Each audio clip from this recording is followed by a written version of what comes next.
નમસ્તે વિદ્યાર્થી મિત્રો, આપણે અર્થશાસ્ત્રમાં પ્રકરણ 2 વૃદ્ધિ અને વિકાસના નિર્દેશકોનો અભ્યાસ કરી રહ્યા છીએ.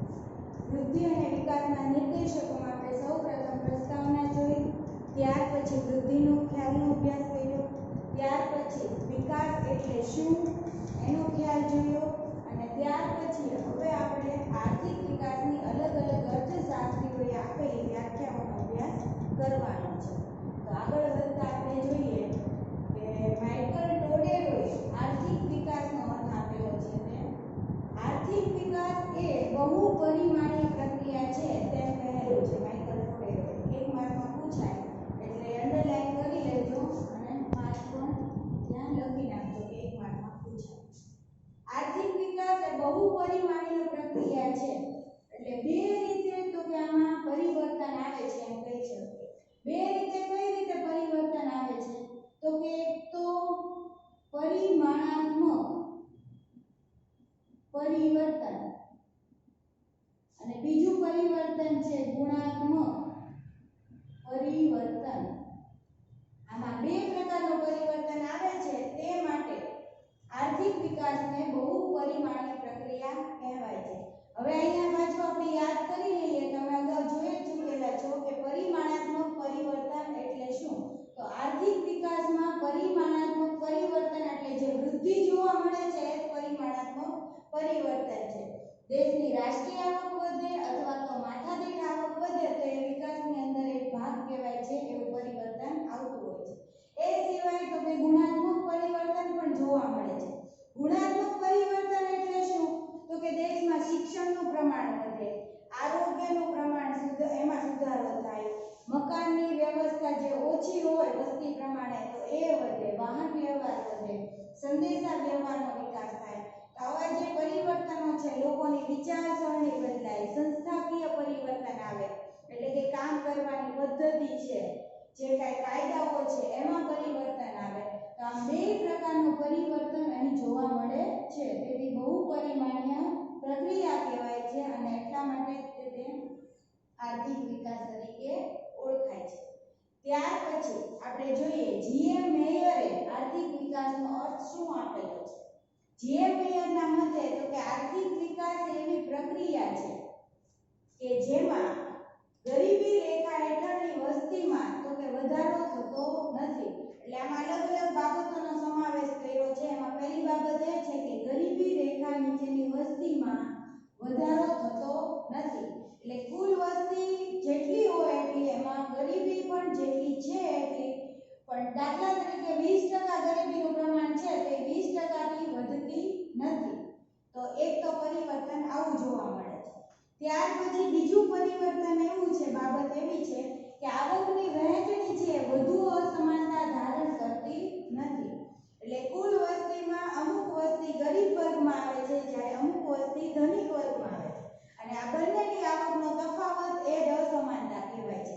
તો એ અસમાનતા જેટલી છે એટલી ને એટલી જ રહે છે, એમાં વધારો થતો નથી. આ બંને શરતોને આધીન રહીને દેશની જ્યારે માથાદીઠ વાસ્તવિક આવક લાંબા સમય સુધી સતત વધતી હોય તો આપણે તેને જીએમ મેયરના મતે આર્થિક વિકાસ થઈ રહ્યો છે તેમ કહેવાય. ફરીથી કે દેશની માથાદીઠ વાસ્તવિક આવક એટલે કે જે તે વર્ષનું ઉત્પાદન અને આધાર વર્ષના ભાવ સાથે ગુણાકાર કરવામાં આવે તો તેને માથાદીઠ વાસ્તવિક આવક કહેવાય છે. એ સતત વધે પણ આ બે શરતને આધીન કે ગરીબી રેખાની નીચેની વસ્તી વધારો ન થાય એટલે કે ગરીબી નથી વધતી અને અસમાનતા પણ વધતી નથી. જો દેશમાં માથાદીઠ વાસ્તવિક આવક વધી હોય પણ ગરીબીમાં વધારો થાય અને અસમાનતામાં વધારો થાય તો એ સાચા અર્થમાં દેશમાં વિકાસ થયો એમ કહી શકતા નથી. એટલે સાચા અર્થમાં માથાદીઠ આવક વધે એની સાથે વિકાસ વધ્યો તો જ કહેવાય.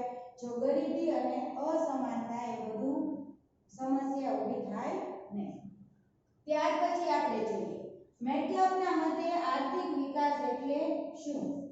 તો કે વસ્તી સ્થિર હોય કે વસ્તી સતત વધતી હોય એની સાથે દેશના વિકાસને સંબંધ નથી. વસ્તી સ્થિર હોય કે વધતી હોય પણ એની અંદર તો કે ઉત્પાદનના સાધનો એટલે કે કે જમીન, મૂડી, શ્રમ અને નિયોજન.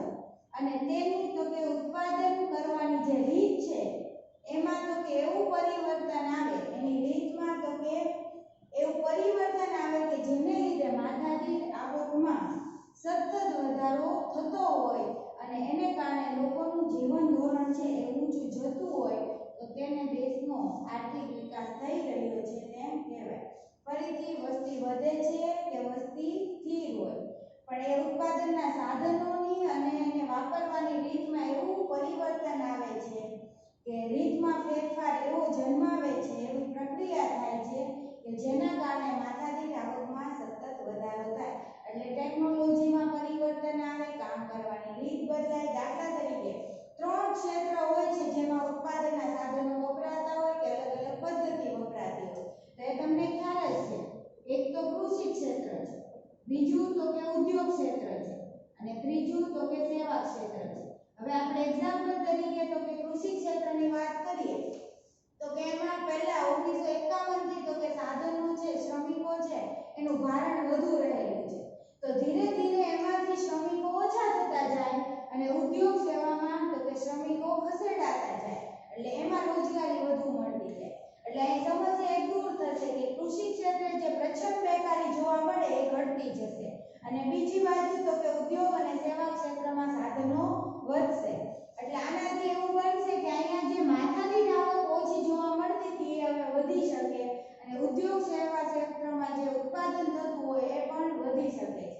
એ સિવાય બીજું પરિવર્તન અહીંયા ઉત્પાદનની રીતની વાત કરીએ તો પહેલા મોટા ભાગના લોકો કૃષિમાં પરંપરાગત ખેતી કરતા, એટલે કે વરસાદ ઉપર આધારિત રહીને બળદગાડા દ્વારા કે અન્ય જે સાધનો હોય છે એના દ્વારા ઉત્પાદન કરતા, જેથી વર્ષમાં એક જ વાર ઉત્પાદન થઈ શકે. પણ ધીરે ધીરે તો કે આધુનિક સાધનો અપનાવવા લાગ્યા આધુનિક ખેતી અંતર્ગત, જેમ કે રાસાયણિક ખાતર છે, જંતુનાશક દવા છે, નવા શોધાયેલા બિયારણો છે, એ સિવાય ટ્રેક્ટર, થ્રેસર જેવા યંત્રો છે, સિંચાઈ છે, આ બધાનો વપરાશ કરવાથી તો કે ખેડૂત એક વર્ષની અંદર જે એક જ વાર ઉત્પાદન કરી શકતો એના કરતાં હવે વધુ કરી શકશે અને જેનાથી તો કે દેશનું ઉત્પાદન વધે છે અને એ પછી અંતે માથાદીઠ આવકમાં વધારો થવામાં પરિણમે છે. બીજું, ઉદ્યોગ અને સેવા ક્ષેત્રમાં આપણે આગળ પડતા છીએ પહેલેથી, પણ છતાં તો કે આઝાદી પછી એવો તબક્કો આવ્યો હતો કે આપણા પરંપરાગત ઉદ્યોગો છે એ પડી ભાંગ્યા હતા. ધીરે ધીરે તો કે પરંપરાગત ઉદ્યોગોમાંથી આધુનિક ઉદ્યોગો તરફ વળ્યા, એટલે કે જે જૂના યંત્ર હતા હસ્ત ઉદ્યોગ ને એવા બધા, એની બદલે તો કે આધુનિક યંત્રોએ એનું સ્થાન લીધું અને એમાં પણ ઉત્પાદન ઝડપથી થયું. એટલે આમ આવક વધી અને લોકોને પણ રોજગારી મળતા એની આવક વધી અને એનાથી લોકો પોતાનું જીવન ધોરણ સુધારી શક્યા. આ બધા પ્રકારનું પરિવર્તન થાય ત્યારે દેશમાં આર્થિક વિકાસ થઈ રહ્યો છે તેમ કહેવાય છે. ત્યાર પછી હવે આપણે જોઈએ આર્થિક વિકાસના લક્ષણો. ત્યાર પછી આપણે જોઈએ આર્થિક વિકાસના લક્ષણોમાં તો કે 1 માર્કના, 2 માર્કના કે 3 માર્કનો પ્રશ્ન હોઈ શકે છે.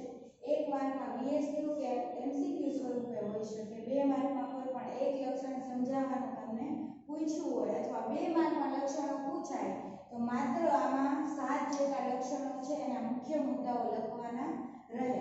અને જો 3 માર્કમાં પ્રશ્ન પૂછાણો હોય તો તમારે આમાં 7 લક્ષણો છે એમાંથી 6 લક્ષણો વિગતવાર લખવા જોઈએ. આ રીતે તમને જેટલા માર્કમાં પૂછ્યું હોય એટલું એ રીતે લખવાનું. હવે તેમાં પહેલું લક્ષણ આપણે જોઈએ, આર્થિક વિકાસ એ સતત ચાલતી પ્રક્રિયા ગણાય છે.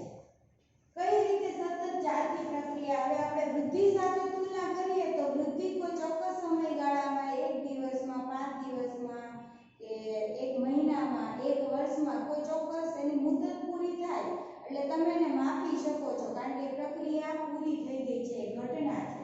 જ્યારે આર્થિક વિકાસ એ પ્રક્રિયા છે અને સતત ચાલ્યા કરે છે. એટલે એ પ્રક્રિયા તો કે ચોક્કસ દિશામાં હોય છે અને નિયત ક્રમમાં હોય છે. એટલે ચોક્કસ દિશામાં આપણે એમ કહીએ કે ભાઈ કોઈ શિક્ષણનું પ્રમાણ છે તો એમાં સુધારો થયો અમુક સમયગાળા દરમિયાન, તો એ સુધારો થયો પછીના તબક્કામાં પાછા એમાં અચાનક ઘટાડો થઈ જવાનો નથી અને જો એમાં ઘટાડો થઈ જાય એ પ્રમાણમાં તો એ ચોક્કસ દિશામાં આપણે કહી શકશું નહીં. તમારા તે કોઈ પણ વિષયમાં માર્ક આવ્યા હોય 50 માંથી તો કે પછી નેક્સ્ટ ટેસ્ટમાં તો કે 60 આવ્યા હોય એની પછી 65 આવ્યા, એમ સતત જે સુધારો થતો રહે તો એ ચોક્કસ દિશામાં કહેવાય છે અને નિયત ક્રમમાં કહેવાય છે. તમારે 50 આવ્યા હોય અને પછી 60 આવે અને 60 માંથી પાછા 55 થઈ જાય, પછી પાછા તો કે 60 થાય, એમ વધઘટ થયા કરે એ ચોક્કસ દિશામાં કે નિયત ક્રમમાં ગણાતું નથી અને એને વિકાસ થયો એમ પણ કહી શકાય નહીં. એટલે સતત સુધારો થતો રહે અને નિયત ક્રમમાં થતો રહે તો આપણે એને દેશ પણ આપણે જોવાનું માર્કમાં સુધારો થાય કે વિકાસ નહીં કહીએ આપણે, પણ અર્થતંત્રમાં શિક્ષણ છે, આરોગ્ય છે, રોડ રસ્તા છે, વાહન વ્યવહાર છે, એવી ઘણી બધી એમ કહેવાય બાબતો છે કે જેમાં સુધારો થાય તો એ આપણે વિકાસની એક પ્રક્રિયા થાય છે એમ કહી શકીએ છીએ. ત્યાર પછી તો કે આ પ્રક્રિયા ધીમી હોય છે પણ મજબૂત પણ હોય છે, એટલે કે ખૂબ લાંબા ગાળામાં સુધારો થતો હોય છે પણ સુધારો થયા બાદ તો કે એમાં પાછું આપણે પાછળ પડતા નથી, એમાં ઘટાડો થતો નથી, એટલા માટે મજબૂત કહેવાય. 1951 ની આપણે વાત કરીએ તો કે આપણા દેશમાં શિક્ષણનું પ્રમાણ 18.33% હતું, એટલે કે દર 100 વ્યક્તિ 18-19 વ્યક્તિ ભણેલી હતી, સાક્ષર હતી. ભણેલી એટલે કઈ રીતે તો કે કોઈ પણ ભાષા હોય લખતા વાંચતા આવડતું હોય તો આપણા દેશમાં એને સાક્ષર ગણતા, તો એવી રીતે હતું. હવે 50 વર્ષ પછી જોઈએ કે અત્યારે આપણે કહીએ કે ભાઈ 60-68 વર્ષ જેવું થઈ ગયું, તો 68 વર્ષ પછી આ પ્રમાણ 74% થયું છે. તો આમાં સતત તો કે વધારો થયો પણ કેટલા વર્ષે વધારો થયો? 69-70 વર્ષે. આંકડો જે હું 74 નો બોલું છું એ આંકડો 14 નો છે, 2014 નો, એટલે 64 વર્ષે આ સુધારો થયો.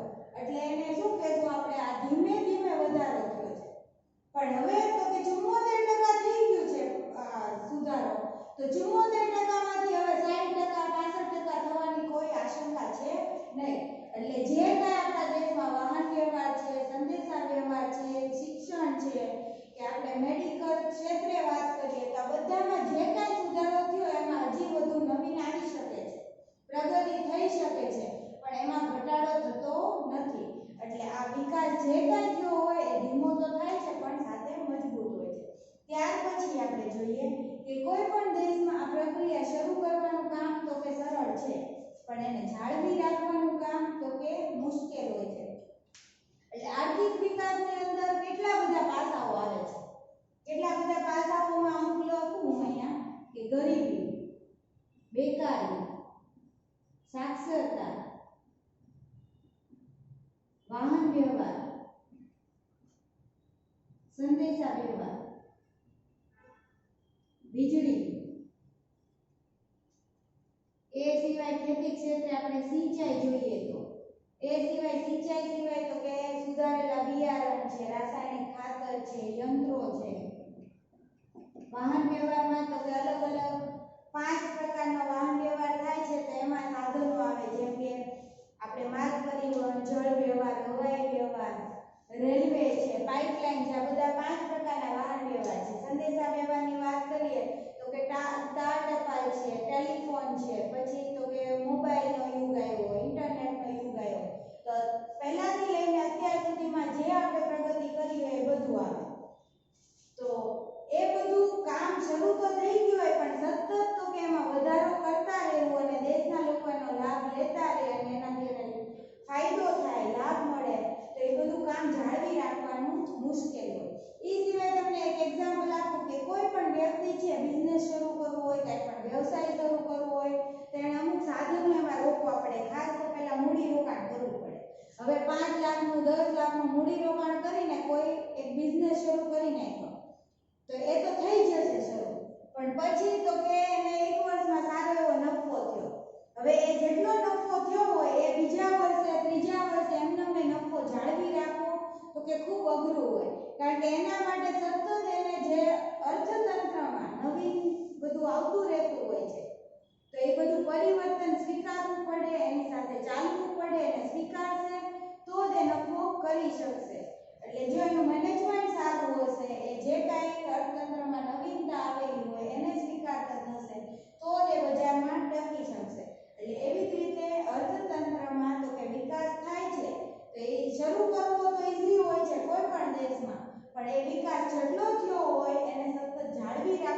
કામ તો કે અઘરું હોય છે, મુશ્કેલ હોય છે. શરૂઆત હોય જ્યારે વિકાસની ત્યારે તો એ ખૂબ ઝડપથી થતી હોય છે, થતો હોય વિકાસ, પણ સમય જતાં તો કે જે વિકાસની પ્રક્રિયા હોય એ ધીમી પડે છે. આપણે શિક્ષણની વાત કરીએ તો કે ભાઈ આપણે એટલા વર્ષમાં તો કે 18 માંથી 74% થયું, એટલે ઘણો બધો એમ કહેવાય કે સુધારો થયો. તમે જોશો પણ અમેરિકા, જાપાન, નોર્વે એ બધા દેશમાં જોઈએ ને તો આ જે પરિવર્તન છે 40 કરતા પણ અંદાજે તો કે વધુ હશે. એ આંકડો લખી સવાલ લાગશે, પણ બીજા દેશની વાત કરીએ તો આટલા વર્ષોમાં તો કે એને 10% જેટલો સુધારો થયો હોય નહીં, અમેરિકા, નોર્વે જેવા દેશ. એનું કારણ શું હોય તો કે ઓલરેડી નોર્વે, જાપાન, અમેરિકા જેવા દેશમાં શિક્ષણનું પ્રમાણ તો કે 90% ની આસપાસ હોય. હવે એમાં વધુ વર્ષમાં તો કે જે સુધારો થાય એનું પ્રમાણ ખૂબ ધીમું હોય, એટલે જે સમય જતાં પ્રક્રિયા ધીમી પડે તો એ સમયનો તબક્કો છે આખો એ વિકસિત દેશમાં હોય, અને આપણે તો કે શરૂઆતમાં પણ નથી, આપણે મધ્યમાં છે. અલ્પ વિકસિત દેશમાં જોશો તો ગરીબીનું, બેકારીનું આનું પ્રમાણ ખૂબ વધુ હશે, એટલે એના માટે એ લોકો જે કાંઈ યોજનાઓ ઘડશે તો એને સુધારો વધુ થશે. એને કદાચ 30%નો સુધારો થયો હોય તો આપણે કદાચ એના કરતાં ઓછો સુધારો થાય, કારણ કે એ પ્રક્રિયા આપણે ધીમી થઈ ગઈ હોય, એ સમસ્યા થોડી હળવી થઈ ગઈ હોય. માર્ક્સની બાબતમાં જ કહું, કોઈ એક વિદ્યાર્થી એવો છે કે એને 90% લાવે છે, હવે આગળ જતા એમાં સુધારો કરશે, વાંચવાનું વધારશે તો એને 2 થી 3% વધવાની શક્યતા છે. પણ 50% લાવવાવાળો વિદ્યાર્થી હોય એ મહેનત વધુ કરશે, સારું આયોજન બનાવશે તૈયારીનું, તો એને કદાચ 50 માંથી 60 થઈ શકે, 65 થઈ શકે, 10-15 ગુણ જે કાંઈ હોય, ટકા હોય તો એ વધી શકવાના છે, કારણ કે ત્યાં એને સ્કોપ વધુ છે વધવાનો, જ્યારે બીજા આગળ હોય તો એને સ્કોપ ઓછો હોય આગળ વધવાનો. એટલે એવી જ રીતે શરૂઆતમાં પ્રક્રિયા ઝડપી હોય તે સમય જતાં ધીમી પડે. ત્યાર પછીનું બીજું લક્ષણ જોઈએ કે આર્થિક વિકાસ એ પરિમાણાત્મક અને ગુણાત્મક પરિવર્તન છે. એટલે તમને પ્રશ્ન એવો આમાંથી પૂછાય કે આર્થિક વિકાસ એ કેવું પરિવર્તન છે, તો આ બંને શબ્દ લખવા પડે. તમને પહેલું વાક્ય આપ્યું છે પરિમાણાત્મક પરિવર્તનનો અર્થ આપ્યો છે, ઉત્પાદનમાં વધારો થાય તો પરિમાણાત્મક પરિવર્તન. હવે ઉત્પાદનમાં વધારો થયો તો આપણે રાષ્ટ્રીય આવક દ્વારા, માથાદીઠ આવક દ્વારા તો કે શોધી શકીએ છીએ. ત્યાર પછી તો કે એ સિવાયનું દેશમાં સંશોધન થાય, એ કૃષિ ક્ષેત્રે હોય કે પછી વિજ્ઞાન ક્ષેત્રે હોય કે કોઈ પણ અન્ય ક્ષેત્રમાં હોય, સંશોધન થયું હોય તો એ એમ કહેવાય ગુણાત્મક પરિવર્તન આવ્યું. પછી વસ્તુની એને કારણે તો કે ગુણવત્તા પણ સુધરે છે, જેમ કે કોઈ ટેકનોલોજીકલ અચીવમેન્ટ હાંસલ કરી છે આપણા દેશે તો એને કારણે કોઈ યંત્ર આવ્યું છે, યંત્રને કારણે તો કે ઉત્પાદનમાં પરિવર્તન આવ્યું, અને પહેલા જે આપણે જૂની પદ્ધતિ પ્રમાણે ઉત્પાદન કરતા અને નવી પદ્ધતિ પ્રમાણે ઉત્પાદન કરીએ છીએ, વસ્તુની ગુણવત્તામાં ઘણું બધું પરિવર્તન આવે છે, સુધારો થાય છે. એટલે આની જેવા તો કે આવા ગુણાત્મક પરિવર્તન પણ થતા હોય છે, જેને આપણે ગુણાત્મક પરિવર્તન કહી શકીએ.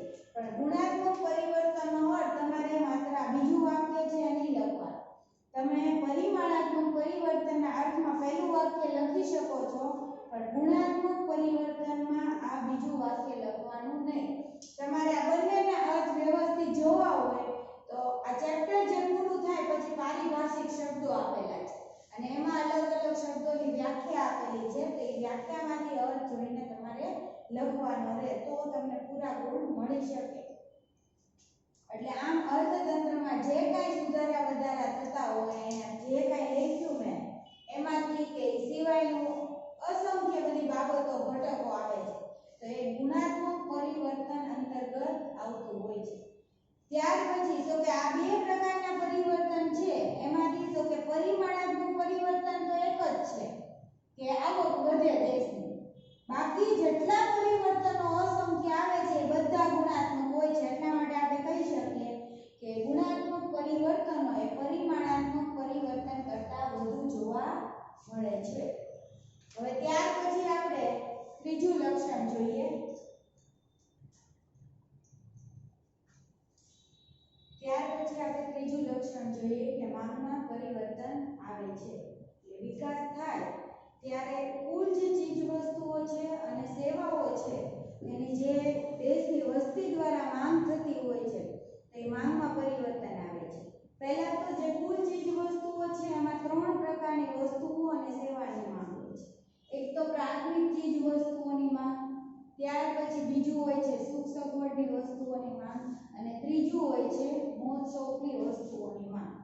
એટલે દરેક વ્યક્તિ પોતાની આવક જ્યારે આવે છે, કમાણી કરે છે, તેમાં સૌથી પહેલા પ્રાથમિક ચીજ વસ્તુઓની જરૂરિયાત છે એ પૂરી કરશે.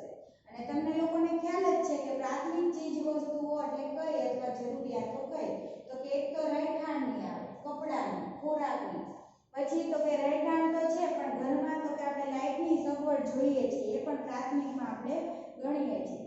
અત્યારે તો કે સંદેશા વ્યવહારનું કોઈ સાધન હોય મોબાઈલ કે એવું તો એ પણ આપણે અતિ આવશ્યક ગણાય છે. એટલે આવું બધું વાહન વ્યવહારની સગવડ હોય તો એ પણ આપણે પ્રાથમિકમાં ગણી શકીએ. પણ તોય આપણે એમ કહી શકીએ રહેઠાણ, ખોરાક, કપડાં, વીજળીની, પીવાના પાણીની આવી બધી સગવડ છે એ પ્રાથમિક વસ્તુઓ કહેવાય. એ સિવાય સુખ સગવડતાની તો કે ભાઈ આપણી પાસે પોતાનું વાહન હોય, ઘરમાં તો કે સારી રીતે રહેવા માટે તો કે પંખો, ટ્યુબલાઇટ ને એવું બધું હોય, વોશિંગ મશીન છે, પછી ટીવી છે, આ બધું શું ગણાશે? સુખ સગવડની જરૂરિયાત. મોજ શોખની જરૂરિયાતોમાં શું ગણાય? તો કે ભાઈ આપણી આવકમાંથી આ પહેલી જરૂરિયાત પૂરી થઈ જાય, ત્યાર પછી બીજી જરૂરિયાત પૂરી થઈ જાય અને પછી આપણી પાસે તો કે જે કાંઈ બચત વધી હોય તે થોડી થોડી ભેગી કરીને આપણે તો કે કોઈ જગ્યાએ ઇન્વેસ્ટમેન્ટ કરીએ છીએ. આપણે મૂવી જોવા જઈએ તો એ એક જાતનું મોજ શોખમાં ગણાય. તમારી પાસે મોબાઈલ તો છે જ તે પણ તમને કંઈક લેટેસ્ટ આવ્યું વર્ઝન તો એ ચેન્જ કરીને લેવો છે તો પછી એ મોજ શોખનું કહેવાય. તમારી પાસે એક વાહન તો ઓલરેડી છે જ તે પણ હવે નવું આવ્યું તો તમારે ચેન્જ કરીને બીજું લેવું છે તો એ મોજ શોખ કહેવાય. એટલે આમ 3 પ્રકારની ચીજ વસ્તુઓની માંગ હોય છે. તો એમાં જ્યારે વિકાસ થાય છે તો ત્યારે આ પરિવર્તન આવે છે કારણ કે લોકોની ત્યારે આવક વધતી હોય. આવક વધે એટલે સ્વાભાવિક છે કે રુચિ પણ બદલાય. તમે જે વસ્તુ પહેલા તો કે 500 રૂપિયાની લેતા હવે તમારી આવક વધી તો તમે કંઈક એનાથી ઊંચું મોડેલ હોય જેમ કે પછી ઊંચું મોડેલ હોય એટલે એ કાંઈ સસ્તું નથી આવવાનું, ત્યાં તમારી કિંમત પણ ઊંચી ચૂકવવી પડશે. એટલે ત્યાં તમારે 500 ની બદલે શું થાય 1000 ખર્ચવા પડે. એટલે આમ તો કે વસ્તુઓ જે તમે ખરીદતા હોય એમાં તમારી રુચિ બદલાય. એટલે એક બ્રાન્ડની કોઈ ખરીદતા હોય તો પછી એ બંધ કરી બીજી બ્રાન્ડની ખરીદવા લાગો. અમુક વસ્તુ ખરીદતા જ ન હોય તમારા લિસ્ટમાં એ સામેલ થઈ જાય તો આવી રીતે બદલાય છે. એટલે એ માંગ બદલાણી કહેવાય. પણ જ્યારે વિકાસનું એમ કહેવાય શરૂઆતનો તબક્કો હોય છે તો ત્યારે લોકોની આવક વધે ત્યારે જો શરૂઆતના તબક્કામાં એવું હોય શરૂઆતના તબક્કા પહેલા ગરીબી બેકારીનું પ્રમાણ ખૂબ વધુ પ્રમાણમાં અને એ ગરીબ એ બેકાર લોકો પાસે આવક આવતી થઈ જાય એટલે એ લોકો પ્રાથમિક ચીજ વસ્તુઓની માંગ પહેલા કરી શકતા નહોતા. તો એ મોટો વર્ગ એવો હોય કે પ્રાથમિક ચીજ વસ્તુની માંગ ન કરી શકતા, જરૂરિયાત પૂરી ન કરી શકતા એ કરશે. એટલે શરૂઆતના તબક્કામાં પ્રાથમિક ચીજ વસ્તુની માંગ વધે. પછી ધીરે ધીરે જેમ વિકાસ વધતો જાય પછીનો તબક્કો આવે એટલે કે સમયનો તબક્કો. એટલે સુખ સગવડની જરૂરિયાત વધશે મોટા ભાગના લોકોની અને પછી મોજ શોખની વધશે. એટલે આ રીતે જુદા જુદા તબક્કા પ્રમાણે અલગ અલગ પ્રકારની વસ્તુઓની માંગ વધતી હોય છે. ત્યાર પછી તો કે જેમ જેમ વિકાસ થતો જાય એમ દેશમાં તો કે શ્રમની ગતિશીલતા પણ વધતી હોય છે. શ્રમની ગતિશીલતાની વાત કરીએ તો અહીંયા 4 સાધનો છે. ચારેયની ગતિશીલતા તો વધતી જ હોય છે. જમીન, મૂડી, શ્રમ અને નિયોજક આ 4 સાધનો. પણ શ્રમની ગતિશીલતા વધુ વધે. શ્રમ એટલે શ્રમિક સાથે જોડાયેલો હોય. અત્યારે હું તમને ભણાવું છું તો હું એક શ્રમિક જ ગણાવું. તો આવા આપણા દેશમાં કેટલાય શ્રમિકો છે. હવે 2 પ્રકારની ગતિશીલતા આવે. એક તો આવશે ભૌગોલિક અને બીજી ગતિશીલતા વ્યવસાયિક. ભૌગોલિક ગતિશીલતા એટલે તો કે ભાવનગરમાં તમે અભ્યાસ કરો અને પછી અભ્યાસ કર્યા પછી તમે જોબ માટે કોઈ બીજા સિટીમાં જાઓ છો મોટા સિટીમાં તો તે ભૌગોલિક ગતિશીલતા કહેવાય છે. વ્યવસાયિક ગતિશીલતા એટલે તમે ઓલરેડી કોઈ એક વ્યવસાયમાં જોડાયેલા છો અને એ છોડીને તમે બીજો વ્યવસાય અપનાવો છો. જેમ કે હું અત્યારે તો કે ટીચિંગ લાઈનમાં છું, ટીચર છું, અને આ વ્યવસાય છોડીને હું બેંકની લાઈનમાં આવી જાઉં, એક બેન્કર બની જાઉં, તો ત્યાં એ મારી વ્યવસાયિક ગતિશીલતા થઈ કહેવાય. ઘણીવાર એવું બને કે બંને ગતિશીલતા મોટા ભાગે સાથે હોય, કે ભાઈ તમે ભાવનગરમાં જે વ્યવસાય કરતા હોય છોડીને તમે અમદાવાદ જાઓ, ત્યાં બીજું શરૂ કરો કામ, તો ત્યાં વ્યવસાયની સાથે ભૌગોલિક ગતિશીલતા કહેવાય. તો શ્રમની ગતિશીલતા જેમ વિકાસ વધતો જાય એમ શિક્ષણનું પ્રમાણ વધે છે. હવે શિક્ષણનું પ્રમાણ વધે, ગ્રામ્ય વિસ્તારની વાત કરીએ, ત્યાં શિક્ષણ એટલે કે ભણવાનું પ્રમાણ વધશે, તો ત્યાં કૃષિ સિવાય બીજા ક્ષેત્રનો કોઈ સ્કોપ હોતો નથી, એટલે કે ઉદ્યોગ કે સેવા ક્ષેત્ર હોતા નથી, એટલે જોબ મળવાના ચાન્સ તો કે ત્યાં ઓછા હોય. એટલે ગ્રામ્ય વિસ્તારમાં તો કે જે કાંઈ ભલે શહેરમાં રહીને ભણેલા હોય પણ એ મૂળ તો ત્યાં ના હોય, એટલે ત્યાંથી એ સ્થળાંતરિત થઈને ક્યાં આવશે તો કે શહેરમાં. એટલે જય ગતિશીલતા એવી જ રીતે શહેરમાં રહીને અભ્યાસ કરતા હોય અને એની શૈક્ષણિક લાયકાત પ્રમાણે એને શહેરમાં કામ ન મળતું હોય તો પછી બીજા શહેરમાં જાય છે.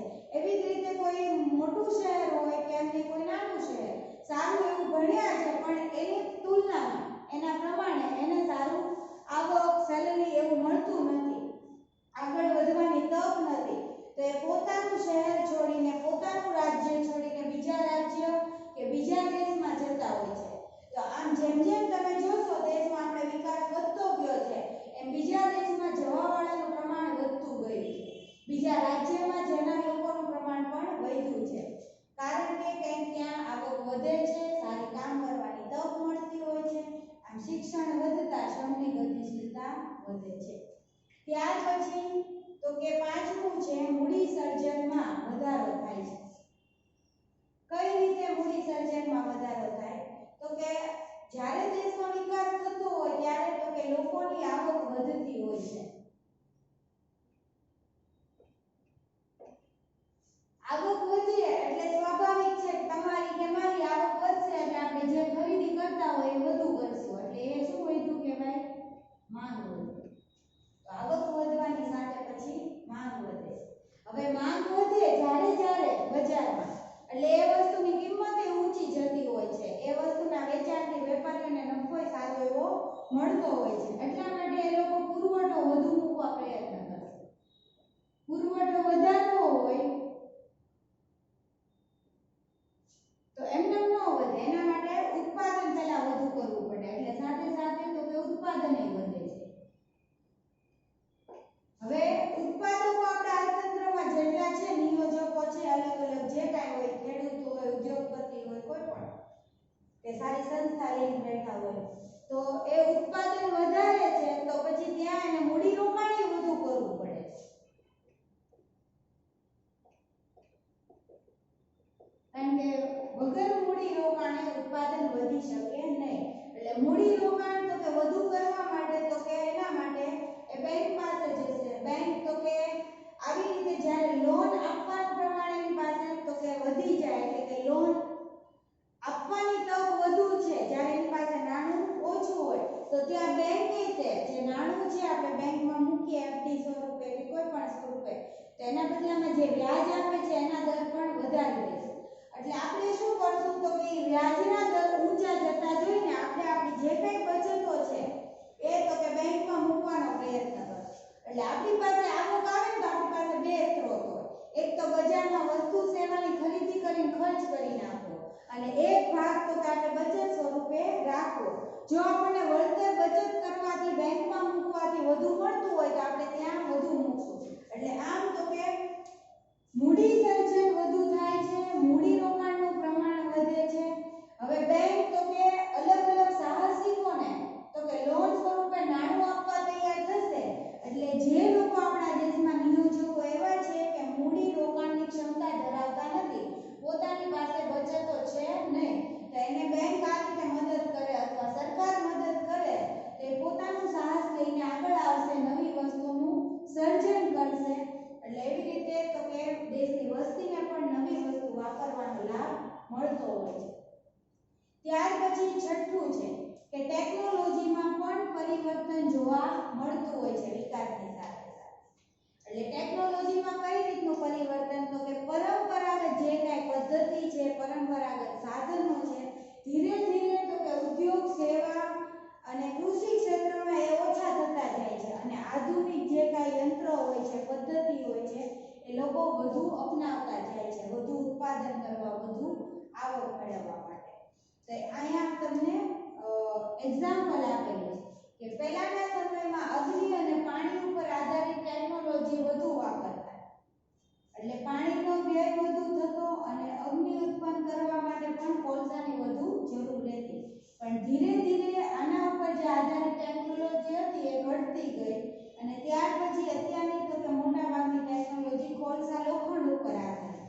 એટલે કોલસા લોખંડ ઉપર કઈ રીતે? તો કે લોખંડ દ્વારા અલગ અલગ આધુનિક યંત્રો તૈયાર થાય છે, કોલસા દ્વારા વીજ ઉત્પાદન થાય છે અને મોટાભાગની આધુનિક જે ટેકનોલોજી છે, યંત્ર છે, એ વીજળી ઉપર આધારિત હોય છે. અને વીજ ઉત્પાદન એમ કહેવાય 70% થી વધુનું વીજ ઉત્પાદન છે એ કોલસા દ્વારા, થર્મલ દ્વારા તો કે ઉત્પાદન કરવામાં આવતું હોય છે. એટલે આ રીતે તો કે ટેકનોલોજીમાં પરિવર્તન આવે છે વિકાસની સાથે.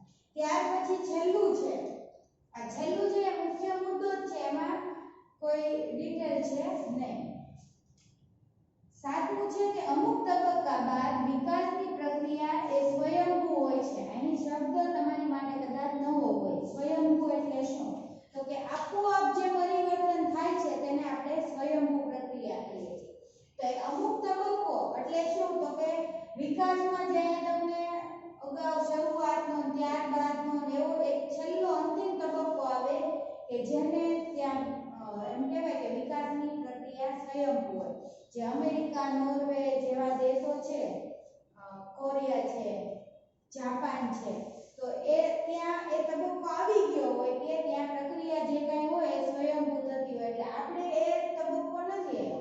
આપણા દેશમાં તો કે ગરીબી, બેકારી આવી બધી સમસ્યાઓ વધુ છે અને આવી બધી સમસ્યાઓ તો કે દૂર કરવા માટે સરકારે કેટલી યોજનાઓ ઘડવી પડે છે, કેટલી વ્યૂહરચનાઓ ઘડવી પડે છે, કેટલા કાયદાઓ ઘડવા પડે છે અને ત્યારે એ સમસ્યા તો કે ઘટતી હોય છે, આપોઆપ દૂર થતી નથી. જે દેશમાં એમ કહીએ કે આના માટે યોજનાઓ ન ઘડતા હોય, સુધારો તો કે થવાની શક્યતા ખૂબ ઓછી હોય અને એ પણ આપોઆપ થતો હોય, તો ત્યારે એ સ્વયંભૂ પ્રક્રિયા કહેવાય. અને એ વિકસિત દેશમાં એક તબક્કો હોય જે આપણે ત્યાં એક તબક્કો આવ્યો હોતો નથી. એટલે અહીં લેક્ચરની શરૂઆતથી લઈને અત્યાર સુધીના જેટલા પોઈન્ટ્સ મેં બોર્ડમાં નોટ ડાઉન કરેલા છે તમારે પણ લખવાના છે. એક ફેરબુક બનાવવાની છે. પહેલા લેક્ચરથી લઈને જેટલા લેક્ચર આવે એમાં પોઈન્ટ્સ લખવું એ નોટબુકમાં લખવાના છે. બીજું કે આજે જે આપણે લક્ષણો લીધા, વિકાસનો અર્થ લીધો, એમાંથી તમારે 10 BSQ એટલે એક વાક્યમાં જવાબ આપો એવા પ્રશ્નો તમારે જ કાઢવાના છે અને જવાબ પણ તમારે શોધીને લખવાના છે.